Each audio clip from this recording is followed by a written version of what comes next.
Welcome to Deskbound Dilemmas, a story of ambition, love, and the unseen battles that unfold behind the polished walls of a luxury lakeside resort. In a world where power and privilege reign, Sarah Prasad is forced to step into a role she never asked for, navigating corporate storms, family expectations, and a love she never saw coming. Krishna, a reserved but brilliant strategist, enters this world seeking nothing more than a job. Instead, he finds himself entangled in a web of power, ambition, and emotions far more complex than any marketing campaign he's ever crafted. As secrets unravel, loyalties are tested, and a single murder changes everything. This is a journey of resilience, betrayal, and a romance that defies the odds. And now, let's begin Deskbound Dilemmas with Chapter 1, The Interview. Kishore leaned back in his leather chair, his fingers lazily tapping against the desk as he glanced at the clock. 10:30 a.m. Krishna was supposed to have been in his office 15 minutes ago, but of course, Kishore wasn't about to make it that easy. "Let him wait," he muttered under his breath, adjusting his tie, which was already loud enough to wake the dead. Today's choice was a vivid shade of green, with cartoonish golf balls peppered across it, a testament to Kishore's unmatched talent for style, or lack thereof. He ran a hand through his over-gelled hair, satisfied with his reflection in the glass door. Downstairs in the lobby, Krishna waited patiently. He stood out, not just because of his striking appearance, but because of his calm, almost indifferent demeanor. Tall, lean, and fit, Krishna had the kind of good looks that made heads turn, but left him completely unfazed. Dressed in a simple but elegant shirt and trousers, he seemed oblivious to the envious glances of the office staff who passed by. Kishore, of course, had already spotted him through the security feed. The moment he saw Krishna, a pang of jealousy settled in his gut. "Who does this guy think he is?" Kishore thought, sneering at Krishna's clean-shaven face and sharp jawline. Kishore himself hadn't seen the inside of a gym in years, unless you counted walking past one on his way to the snack bar. Eventually, Kishore snapped his fingers at the office boy. "Go get him, let him stew for a bit, but don't make it look too obvious."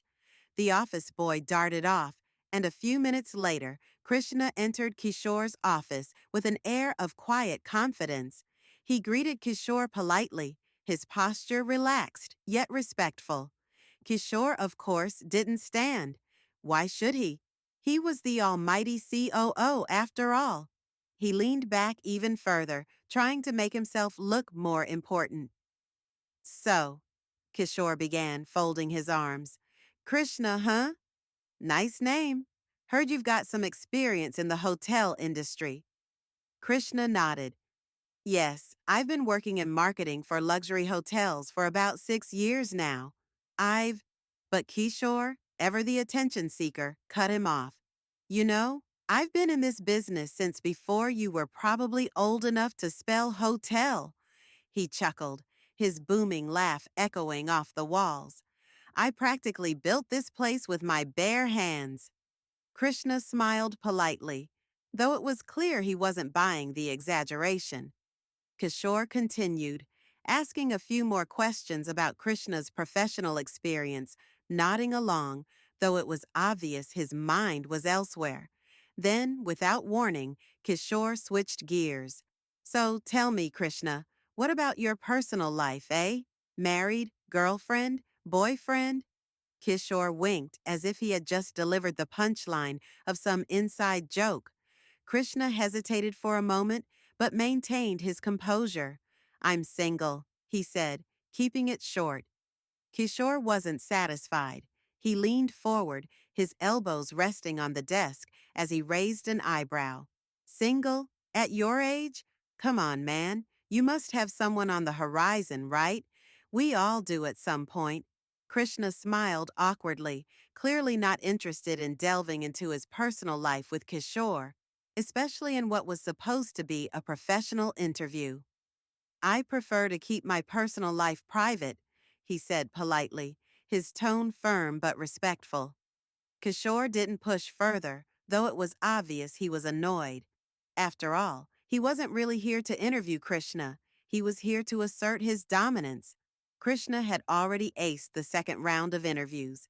This was just Kishore's way of flexing his self-perceived power. After dragging on the conversation for longer than necessary, Kishore finally let it go and asked Krishna to wait outside of the cabin. By the time the clock hit 4 p.m., the HR manager, who had been in the background throughout the process, came forward to seal the deal. "Congratulations, Krishna," she said with a genuine smile. "You're officially appointed as the marketing manager."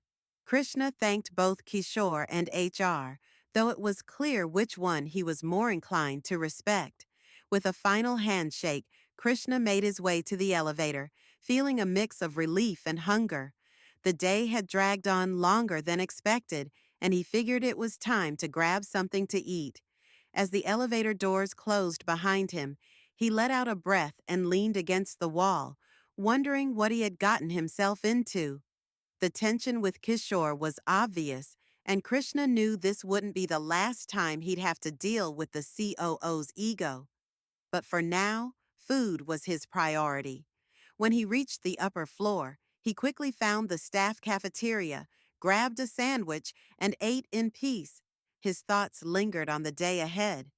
As he finished, he decided to head back down, hoping to escape unnoticed before Kishore came up with some reason to drag him into a more awkward conversation.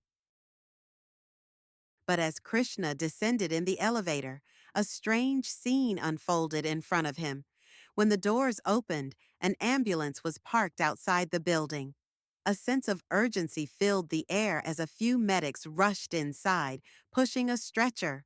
A woman, a striking figure with a look of sheer determination on her face, ran past him toward the elevator. Krishna couldn't help but notice her, though her focus was elsewhere. The stretcher followed her, and Krishna's eyes widened as he recognized the man lying unconscious. He had seen that face before.